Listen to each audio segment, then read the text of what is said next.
Hi, Marilyn O'Hearn here. Today, talking about 3 steps to painlessly piercing overinflated egos. I want to know how to convince them they are wrong, the leader told me in an initial coaching session.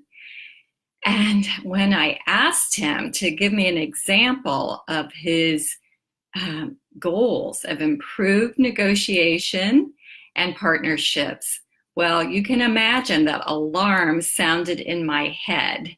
This insistence on being right is one of the 3 signs of an overinflated ego.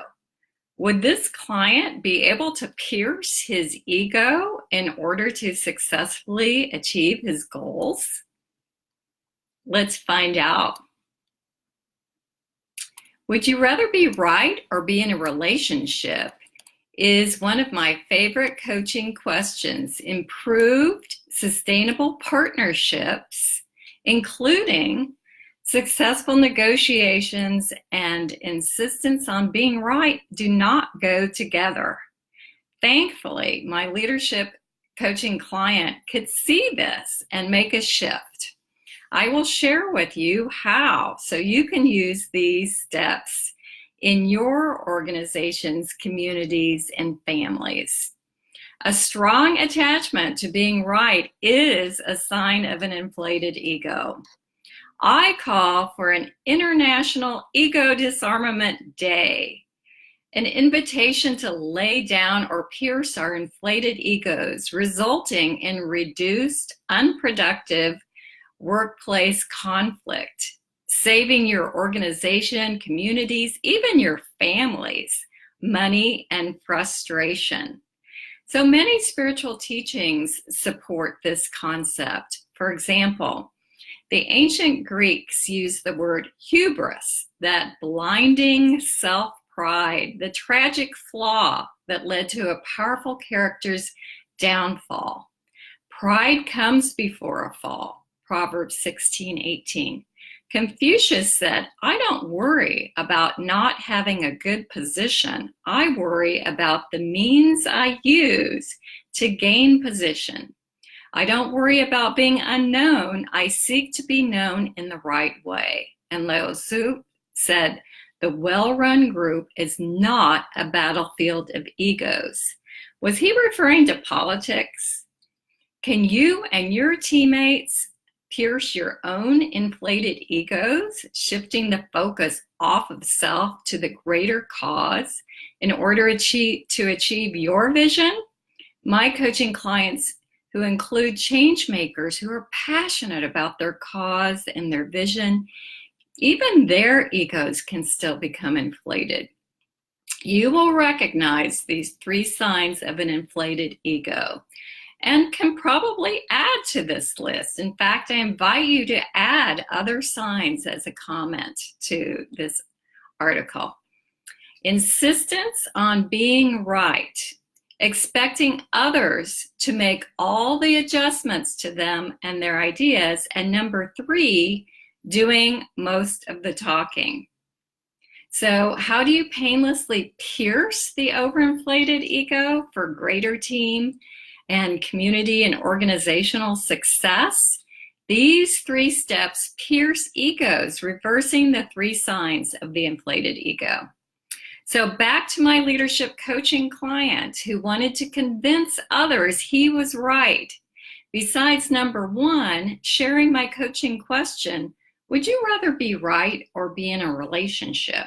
Lightheartedly, and thankfully, we both laughed. How was he able to shift his approach for better results? Number 2, I invited a shift in this Western European leadership coaching client's perspective. Knowing he was working in South America, I asked about the cultural differences.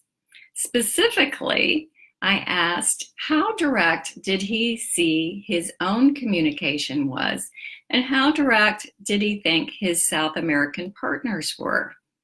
The awareness of the cultural communication differences proved to be a big step in painlessly piercing his ego, his desire to prove he was right, and learning how to adjust his communication style in order to successfully achieve his goals, even while starting with the belief that the others were the ones who had the overinflated egos. Number 3, at the conclusion of our coaching engagement, this client shared his additional learnings through our coaching. Speak less, listen more, try to understand, view with the eyes of someone else, asking what and how questions modeled by his coach, like a game of chess. This is the opposite of doing most of the talking.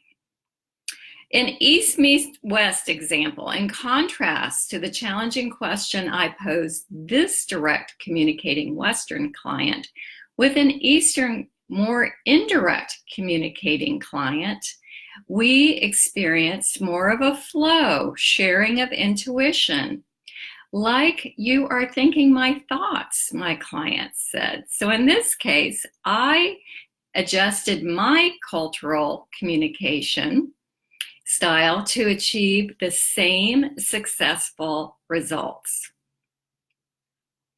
You are invited to apply for an Unlock Potential strategy session to discover how you, as a leader, as a team, or for your mentor coaching and speaking with cultural intelligence will benefit you, your team, and your organization and stakeholders, including how to pierce the overinflated ego.